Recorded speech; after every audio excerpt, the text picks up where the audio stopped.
Math with Raghu sir मध्ये आपलं स्वागत आहे.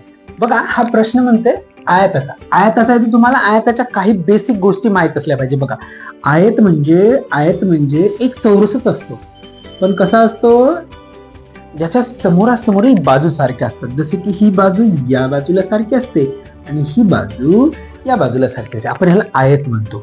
आयताचे चारही कोण काटकोन त्रिकोण काटकोन असतात. किती असतात? काटकोन.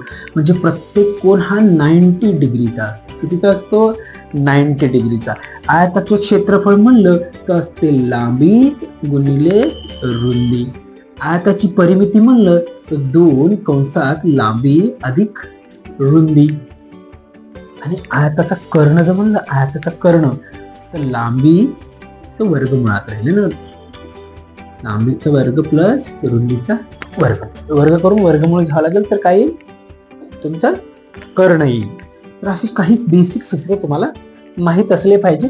त्याच्यानंतर आपल्याला आपला प्रश्न काय म्हणते, एका आयताकृती जागेची रुंदी म्हणजे कोणती? ही किती आहे म्हणा? 16 आहे. 16. आणि लांबी ही याच्यापेक्षा 6 जास्त आहे. किती? 6 जास्त आहे. म्हणजे लांबी किती झाली? तर लांबी झाली 22.